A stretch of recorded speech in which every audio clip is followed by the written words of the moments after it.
పేరు Shankar Babu, BCom 1975 to 78 batch. Variety talkies పక్కన ఉన్నటువంటి బిల్డింగ్లో ఉండేవాడు. మాకు పాఠశాలకి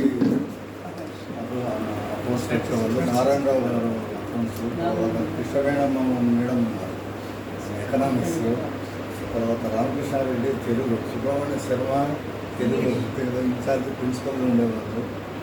అప్పుడు చెప్పడంలో కూడా సబ్జెక్టు అసలు రామకృష్ణారెడ్డి గారు చెప్తున్నారంటే ఇప్పటికి మేము మర్చిపోలేము. అసలు రతీదేవి మన్మోహన్ యొక్క కథ చెప్తున్నాడంటే అది సీన్ అక్కడ జరుగుతున్నట్టుగానే ఉంటుంది. ఇంకా ఎవరే కానీ ఎక్కడైనా తల తిప్పినా కానీ కూడా చాక్పీస్ తీసుకొని కొట్టేవాడు. అసలు మేము బుక్ చదివేవాళ్ళం కాదు, ఇంకా చెప్పింది విని రాస్తే చాలు, అంత బాగా చెప్పే. అతను చెప్తూ ఉంటే అసలు శరీరమే చెమటలు పట్టిపోయేది ఆయనకు. అట్లా చెప్పేవాడు, ఇప్పటికీ ఉన్నాడు. నాకు 3 days బ్యాక్ కూడా వాకింగ్లో కూడా కలిశాడు. అటువంటి గొప్ప వ్యక్తులు వాళ్ళు. అసలు ఉన్నారని స్వర్గంలో ఉన్నారు కొందరు, భూమి మీద కూడా కొందరు ఉన్నారు. మేము కూడా మరణించేంత వరకు కూడా ఈ కాలేజీకి రుణపడి ఉంటామని మేము అందరికీ తెలియజేస్తున్నాం.